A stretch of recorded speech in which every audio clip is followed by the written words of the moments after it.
আসসালামু আলাইকুম প্রিয় বন্ধুরা, সবাই ভালো আছেন নিশ্চয়ই। তো আমরা কলা নিয়ে ঢাকায় গিয়েছিলাম। আমার এলাকার এক চাচাতো ভাই যে কলা বাগান মাঝে মধ্যে আমি আপনাদেরকে দেখিয়েছি, সেই কলা বাগানের কলা।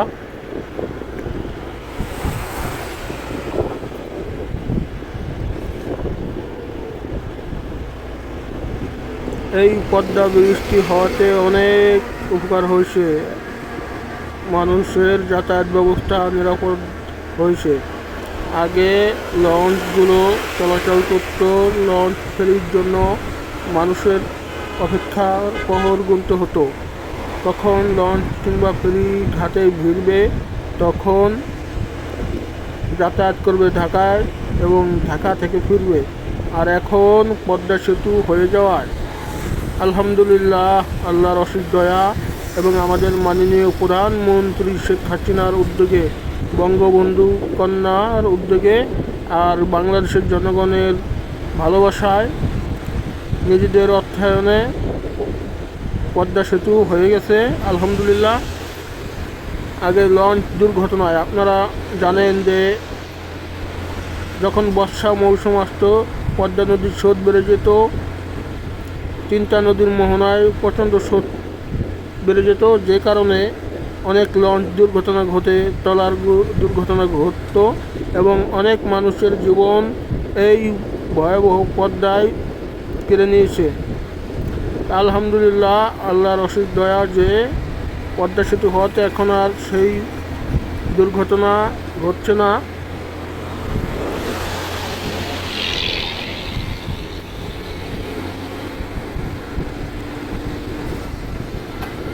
সবাই আমাদের সাথেই থাকুন, সম্পূর্ণ ভিডিওটি দেখবেন। আমরা যারা এখনও পদ্মা সেতু হয়ে আসেননি, তারা রাতের বেলায় পদ্মা সেতু হয়ে ঢাকায় যাতায়াত করবেন। রাতের দৃশ্যটা মনোরম দৃশ্য, নিরিবিলি পরিবেশ, অনেক সুন্দর।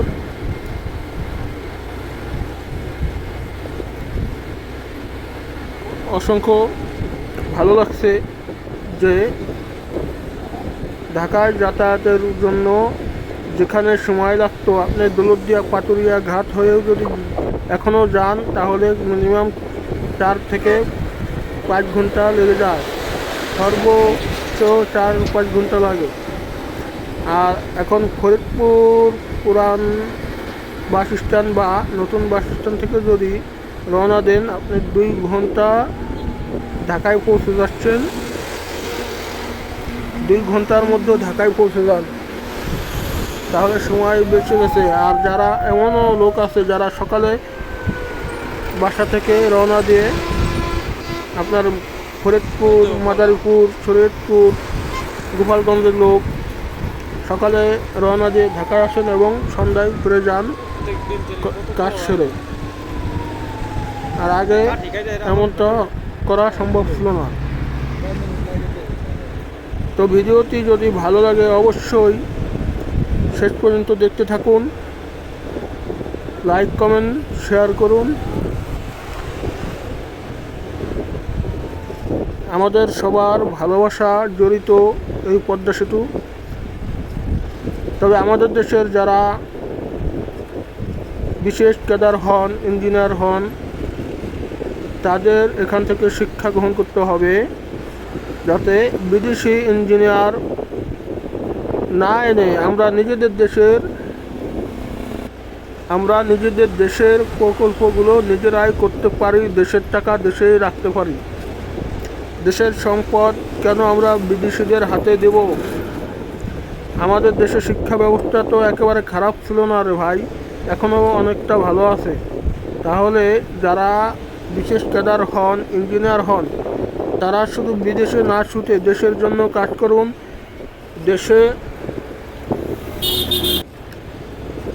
দেশের প্রকল্পগুলো আপনারা বাস্তবায়ন করুন, সততার সাথে কাজ করুন। ইনশাল্লাহ আপনাদের পাশে আমাদের মাননীয় প্রধানমন্ত্রী শেখ হাসিনাও থাকবে।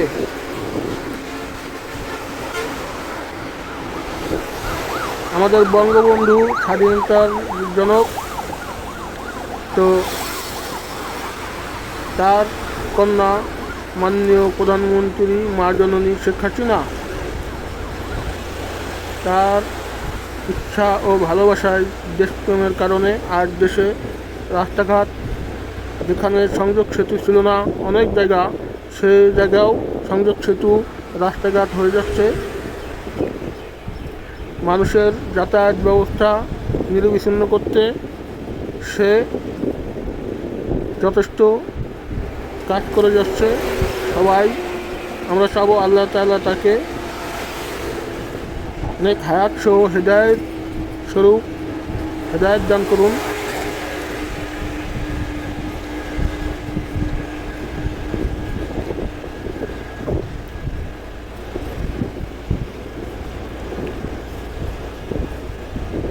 তো আমাদের গাড়িটা একটু স্লো চলছে, যে কারণে এখনও পদ্মা সেতু পার হয়নি, জানি না কতক্ষণ লাগবে।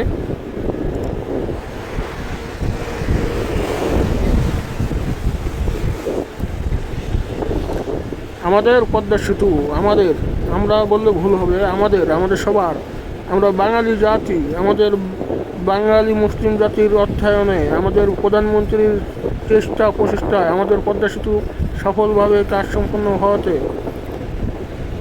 এখন অনেক মানুষের প্রাণ বেঁচে গেল লঞ্চ দুর্ঘটনা থেকে, ট্রলার দুর্ঘটনা থেকে।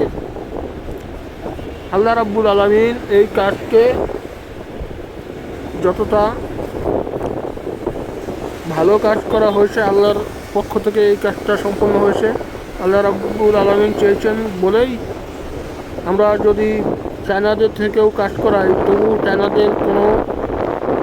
চায়নাদের চেষ্টা আমরা করাইছি, চায়নাদের চেষ্টা এবং আল্লাহ রাব্বুল আলামিনের রহমত ছিল বলেই পদ্মা সেতুর কাজ শেষ হয়েছে এবং সফলভাবেই হয়েছে। আর আমরাও নির্বিঘ্নভাবে যাতায়াত করতে পারছি। আগে একটা ইমার্জেন্সি রোগী নিয়ে যেতে ঢাকায় 6 ঘন্টা 5 ঘন্টা লেট হতো, ফেরির অভাবে যাতায়াত করা অনেক কষ্টকর ছিল। আর এখন পদ্মা সেতু হওয়াতে আপনার আশপাশের জেলা হতে পদ্মা সেতু হয়ে ঢাকায় ইমার্জেন্সি রোগী নিয়ে যাওয়া যায় মাত্র 2 ঘন্টায়।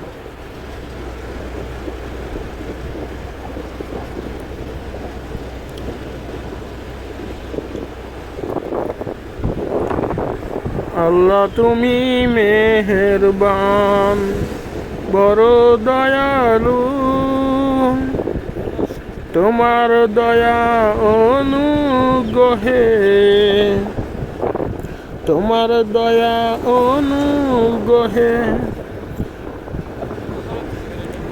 আজ আমরা সফল। তো আমরা ইতিমধ্যে মাওয়ার প্রান্তে চলে আসছি, আর কিছুক্ষণ সময় লাগবে। তো প্রিয় বন্ধুরা যারা আমাদের সাথে আছেন, ভিডিওটি দেখতেছেন, তো অবশ্যই আপনারা ভিডিওটিতে সুন্দর একটি কমেন্ট, লাইক, শেয়ার করবেন, ভালোবাসা দিয়ে যাবেন। আমরা সবাই যেহেতু ফেসবুক কন্টেন্ট ক্রিয়েটর, আমরা একে অপরের পাশে থাকব, তাহলে ইনশাল্লাহ আমরা সবাই সফল হতে পারবো। আর এখন একটু কথা বলি ফেসবুকের বিষয় নিয়ে। ফেসবুকে যারা কন্টেন্ট ক্রিয়েটর আছি, যারা রিলস ভিডিও আপলোড করেন, মিনিমাম 15 সেকেন্ডের ভিডিও আপলোড করবেন। একটা রিলস ভিডিও যদি আপনি 15 সেকেন্ডের নিচে দেন, আপনি যখন অ্যাড অন রিলস করেন, আপনার ভিডিওতে বিজ্ঞাপন শুরু না করলে আপনি কীভাবে অর্থ উপার্জন করবেন? একটা ভিডিওতে বিজ্ঞাপন আছে ভাই 10 থেকে 30 সেকেন্ড, তাহলে আপনি রিলস ভিডিও বানালেন 10 সেকেন্ড, আপনার ভিডিওতে বিজ্ঞাপন শো করবে? মোটেই না। আর অনেক কন্টেন্ট ক্রিয়েটর ভুল করেন, নতুন হন আর পুরাতন হন, অনেকেই ভুল করেন, হয়তো বুঝেন না। ভুল করার মতো আপনারা ত্যাগ করেন, একজনকে ত্যাগ করেন। এই ত্যাগ করা ভালো না ভাই, ত্যাগ করাটা পরিবর্তন করুন। ত্যাগ করবেন না, ভালো থাকবেন। ত্যাগ করবেন না, আপনার ভিডিওতে ভিউ আসবে। ত্যাগ করে অন্যজনের সঙ্গে আপনার নিজেরও ক্ষতি করছেন, অন্যজনেরও ক্ষতি করছেন। ত্যাগ করবেন না কেউ কাউকে। আর অবশ্যই ভালো কোয়ালিটি ফুল কন্টেন্ট তৈরি করুন, ভালো গুণমানের ভিডিও বানান, শিক্ষামূলক ভিডিও বানান, বিনোদনমূলক ভিডিও বানান, তাহলে অবশ্যই আপনাদের ভিডিও ভাইরাল হবে। আর ফেসবুককে সময় দিন, কাজের ফাঁকে ফাঁকে ফেসবুককে সময় দিন। ফ্রি টাইমে আপনি দিনে পারেন না, রাতে সময় দিন। মিনিমাম ফেসবুকে আপনাকে 6 ঘন্টা অ্যাক্টিভ দেখাতে হবে যে আপনি ফেসবুকে কাজ করতেছেন, আপনি ফেসবুকে সঙ্গে অ্যাক্টিভ আছেন। এবং যাদের নতুন তারা অবশ্যই 500 ফলোয়ার না হওয়া পর্যন্ত লাইক করবেন না। আর ইদানিং নতুন আপডেট আসছে, তাই আপনারা কেউ কাউকে লাইভে কল উঠাবেন না। তো আমরা প্রায় ভিডিওটি শেষ পর্যন্ত চলে আসছি। ভিডিওটি যদি ভালো লাগে অবশ্যই আবারও বলছি, আপনাদের অনুরোধ করে আমাদের বহমান দৈর্ঘ্য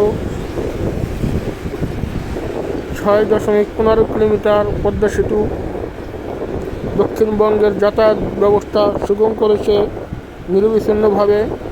তো ভিডিওটি ভালো লাগলে অবশ্যই লাইক, কমেন্ট, শেয়ার করে অন্যকে দেখার সুযোগ করে দিবেন।